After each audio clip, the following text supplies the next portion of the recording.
Amigos telespectadores da Rede Vida de Televisão e do programa Páginas Difíceis da Bíblia. Estamos mais uma vez reunidos nesta sexta-feira para darmos continuação ao texto, melhor, ao estudo do Evangelho de Mateus no que diz respeito à paixão de Jesus. Nós podemos continuar o texto? Podemos. Lembra-se onde foi parado? Sim, paramos no capítulo 26, agora a partir do versículo 20. Ao cair da tarde, ele pôs-se à mesa com os 12. Ele quem? Jesus. Jesus. E enquanto comiam, disse-lhes: em verdade vos digo que um de vós me entregará. Bem, vamos fazer aqui uma primeira pausa.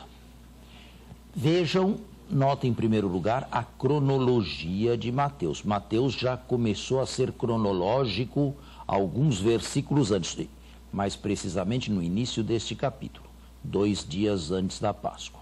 Agora, ao entardecer daquele dia, os leitores deste evangelho, primeiros, imaginariam que fosse a tarde de Páscoa, como nós celebramos o Natal na véspera. A segunda coisa que eu peço aos leitores que notem é uma solene afirmação de Jesus, com uma espécie de juramento. Em verdade vos digo, um de vós me entregará. Normalmente, e eu acho que já expliquei isto aqui, nós chamamos Judas de traidor. Mas Judas propriamente não foi um traidor. Traidor é quem atraiçoa, isto é, revela alguma coisa, algum segredo de um outro. Judas não fez nada disso de Jesus. Judas entregou Jesus. Ele não é propriamente o traidor, mas aquele que entregou. Entregou em que sentido? No sentido de apontar onde Jesus estaria no momento exato em que deveria ser capturado. E capturado, segundo eles, às escondidas, para que não houvesse tumulto por ocasião da Páscoa. A primeira intenção deles era que se deixasse passar a Páscoa, mas nós notamos na semana passada, ou retrasada, não me recordo, que os planos deles fracassaram, porque o plano de Deus, a hora de Deus é esta, e o plano de Deus era que Jesus morresse na Páscoa, e não depois da Páscoa. Um de vós me entregará. Bem, a afirmação é ao mesmo tempo solene e indeterminada. E isto deixou os discípulos, os 12, numa situação angustiante e mortal. Nenhum deles estava certo de sua própria fidelidade a Jesus. Podemos imaginar que, repentinamente, a tristeza toma conta daquela ceia que deveria ser uma ceia alegre. Dito entre parênteses, os escultores e pintores que descrevem a última ceia como uma mesa igual a esta e todos os discípulos sentados com Jesus ao meio, normalmente cometem anacronismo histórico, porque não era costume comer a Páscoa sentado à mesa, e sim deitado em divãs, a modo dos romanos. E por que este costume? Para mostrar a si próprios, naquela ceia, naquele banquete, que eram pessoas livres, não eram mais escravos. Portanto, com toda a probabilidade, Jesus também estava reclinado, deitado, numa espécie de, como diria isso, de poltrona, não é? E assim 12 poltronas. E isto explica como o discípulo amado pôde reclinar a cabeça no ombro de Jesus. Não é este evangelho que fala, mas é o quarto evangelista. Mas isto aqui, entre parênteses, os nossos escultores se inspiram mais em ambientes medievais. Quer dizer. Quando realmente já se comia à mesa como nós comemos. Acho que deitado sentados. era até mais um costume da época, né? Não era tanto da época judaica. Do povo, né? Não acredito que fizesse isto todos os dias, em refeições diárias, mas em refeições solenes, como esta aqui, sim. Porém, uma nota de tristeza e de angústia baixa e enche esta sala de banquete. Um de vós me entregará. Continue. Eles, muito entristecidos, puseram-se um por um a perguntar-lhe: acaso sou eu, Senhor? Acaso sou eu, Senhor? Bem, podemos imaginar que pararam de comer, a tristeza lhes invadiu o coração, não imaginavam que uma coisa dessa pudesse acontecer, já se tinham manifestado fracos, cobiçosos, orgulhosos, vaidosos, medrosos, covardes, mas a este ponto nenhum deles imaginava ter chegado ou que poderia eventualmente chegar. Mas agora parece que ninguém está mais certo da própria fidelidade com relação a Jesus. Acaso sou eu? Agora, o texto foi escrito muito depois, no final do século, para os primeiros leitores da comunidade. Esta pergunta, feita pelos discípulos, deveria ser a pergunta dos leitores do texto também. Por acaso sou eu? Isto é, Judas é uma figura que nós todos detestamos. Mas a pergunta paira no ar. Eu também imito Judas? Eu já imitei Judas? Eu já entreguei Jesus de alguma maneira? Eu já desprezei o sangue do Filho de Deus? Eu já tornei vã a sua paixão em meu favor? É a pergunta que todo leitor, que cada leitor deve fazer assim. O espectro de Judas paira sobre a cabeça de cada um de nós. E nenhum de nós está livre de imitar, de alguma maneira, o que fez Judas. Nós condenamos Judas, mas nos esquecemos muitas vezes de nos sentar no banco dos réus e perguntar se isto aqui também não diz respeito a nós. E quantas vezes fizemos isso? Com uma agravante. Judas não tinha, com Jesus, com relação a Jesus, o conhecimento que temos hoje. E isto é uma agravante para nós. Continue. Ele respondeu: o que comigo põe a mão no prato, esse me entregará. O prato devia ser uma espécie de patê ou marmelada, feita de diversos ingredientes e com ervas ou verduras mais ou menos amargas. Podemos imaginar que todos pararam de comer, menos Judas, para demonstrar segurança. É aquele que põe a mão no prato, isto é, aquele que recolhe o patê, o molho, juntamente comigo. Com efeito, o Filho do Homem vai. O Filho do Homem vai. Agora, claro, vai para onde? Vai para o seu destino, a cruz, o padecimento. Ou seja, até mesmo o que Judas fez está no desígnio de Deus. Deus se serviu de Judas, embora Judas fosse livre, e isto não diminua absolutamente a sua culpabilidade, a sua liberdade e a sua responsabilidade.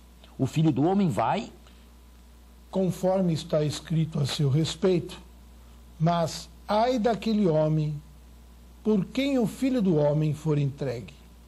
Melhor seria para aquele homem não ter nascido. E esta é uma expressão fortíssima que Mateus coloca na boca de Jesus. Seria melhor que não tivesse nascido. Que imaginou Mateus com relação a Judas? Que imaginou Mateus com relação ao destino de Judas? O Filho do Homem foi para a morte, mas e Judas foi para onde? Aqui existem duas posições de padres da igreja mais ou menos opostas. Os padres orientais e os padres ocidentais. Alguns tentam diminuir a tragédia de Judas, outros aumentam-na ainda bem mais. Mateus, embora não diga para onde foi Judas ou para onde ele irá, além da forca, deixa uma pergunta no ar e os leitores se podiam perguntar: o que aconteceu com este homem? Para onde ele foi parar? Foi para o inferno? Foi condenado para sempre ao inferno?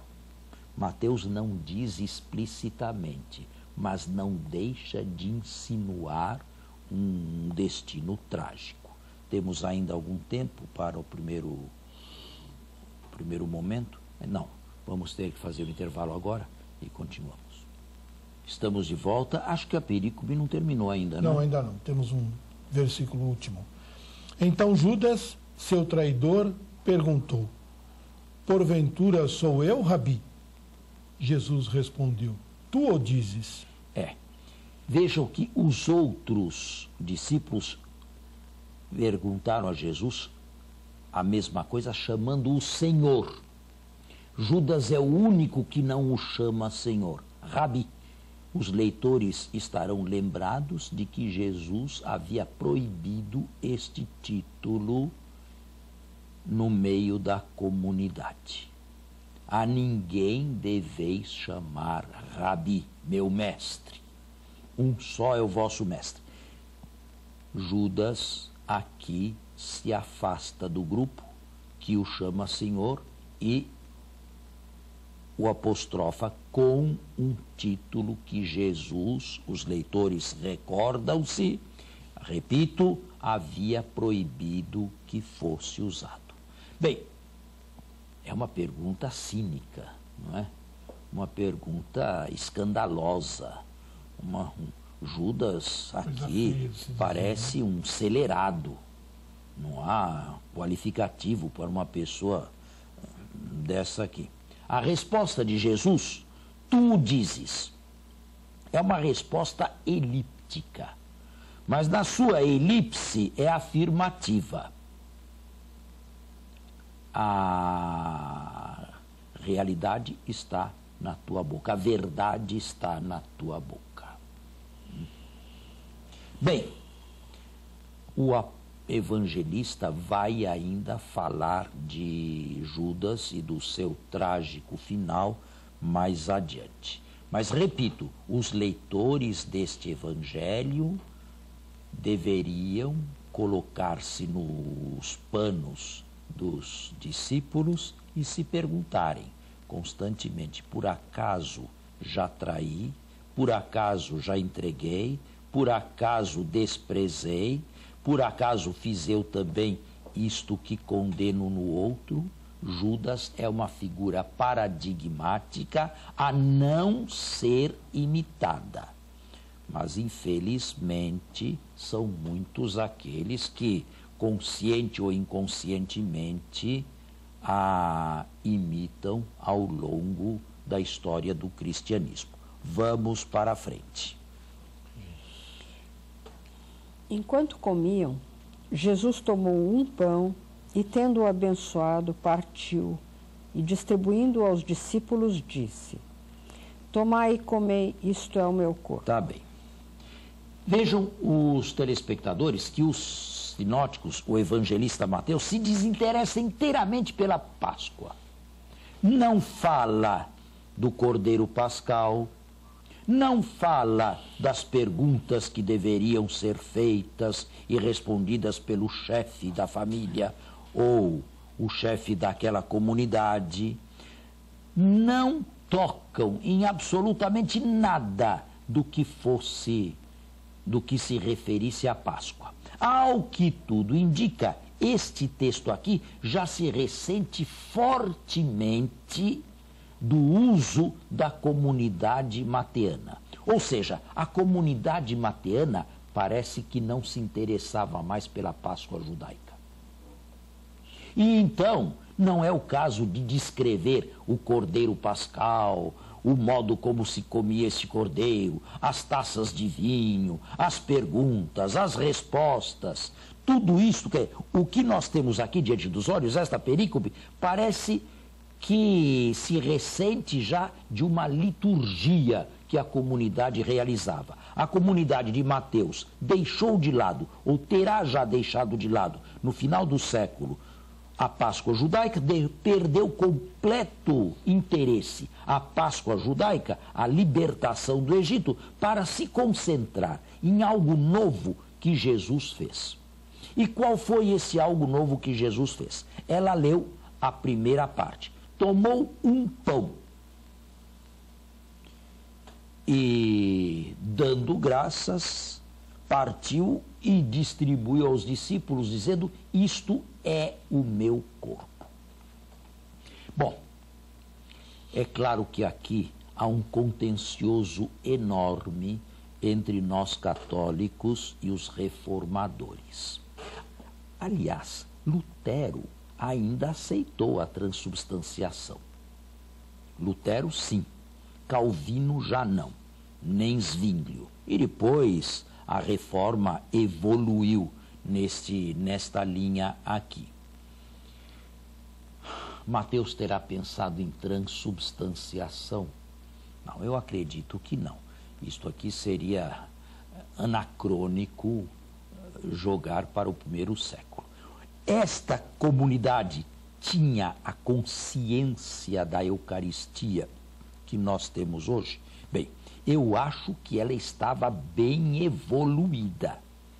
Mas a que ponto havia chegado, nós não sabemos.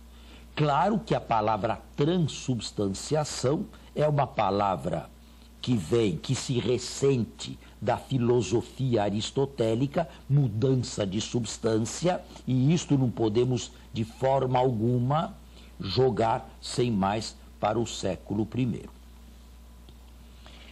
Diversos exegetas reformadores dão outros sentidos a isto aqui. Eu digo o seguinte, eu tenho um exegeta protestante a quem leio e é de uma profundidade impressionante. Claro que aqui ele mostra a linha dele, não é? E faz uma análise filológica profunda de cada palavra, do isto, mostrando que isto é neutro e o pão é masculino. Se estivesse endereçado, ou se tivesse interessado no pão, não deveria dizer isto, deveria dizer este. Vai assim. Depois, o verbo é, que significa. Depois, soma, em grego, corpo, que significa. Bom, isto aqui é uma análise profundíssima do ponto de vista filológico e exegético que merece todo o nosso respeito. Agora, eu diria uma coisa, o texto não foi escrito para exegetas, para fazerem virtuosismo exegético. O texto foi escrito, inspirado pelo Espírito Santo à igreja e não aos exegetas diretamente. Os exegetas fazem um trabalho necessário e indispensável, porém, secundário e derivado. O texto se dirige à igreja e não aos exegetas. É a igreja que recebe e a igreja, através dos autênticos pastores, dá a interpretação. Aonde estava a comunidade de Mateus nos anos 85 com relação a esta explicação é difícil saber. Se bem que o Evangelho de João, escrito talvez uns 10 anos mais tarde, numa outra área geográfica, mas não distante de Antioquia, da Síria, fala claramente: é minha carne, é meu sangue, é preciso beber o meu sangue, é preciso comer a minha carne. Aí não resta dúvida alguma que, embora a palavra transubstanciação não exista, não esteja presente, é a carne do Cristo, é o corpo de Cristo, é o sangue de Cristo. Aqui em Mateus, a igreja dá a mesma interpretação. A única coisa que eu não sei com toda a segurança é a partir de que momento aflorou esta consciência eucarística plena, como temos hoje, na mente da igreja. É certo que nesta época que Mateus escreveu não tinha essa Não, eu não digo clareza. que é certo, eu não digo que é certo. Eu não sei até que ponto estavam avançados nessa direção. Tá, então.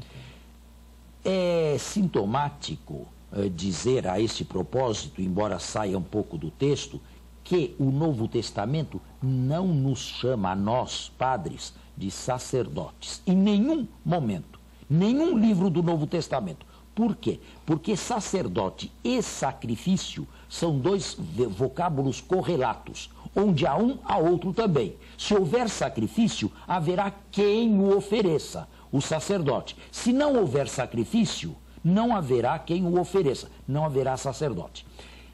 Eu acredito que a ausência da terminologia sacerdotal nos textos do Novo Testamento indique ainda a época em que foram compostos, a falta de consciência que a Eucaristia era sacrifício em relação íntima com o sacrifício do Calvário. Quando esta consciência entrou? Quando? Acredito eu, na virada do século. Então entrou a terminologia sacerdotal também. Agora, é claro que esta consciência foi uma consciência progressiva, não é? Nós temos ainda algum tempo para... Temos um minuto ainda.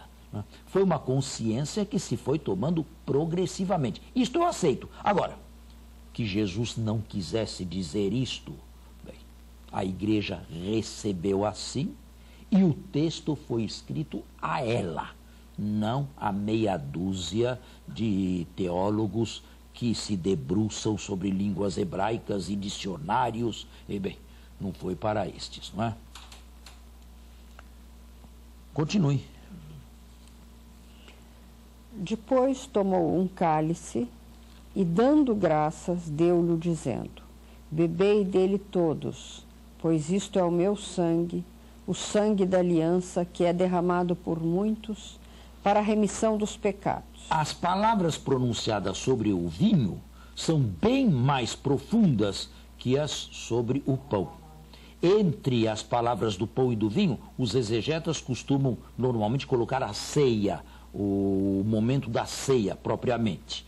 Mas, como eu disse no início, a comunidade de Mateus se desinteressou totalmente pela ceia pascal e reteve apenas dela a Eucaristia. Era isto que lhe interessava. Bom, o nosso momento hoje, o nosso tempo está esgotado. Nós nos despedimos. Até a próxima semana. Bom final de semana a todos e até a próxima sexta-feira, se Deus quiser. Bom domingo a todos, até a próxima sexta.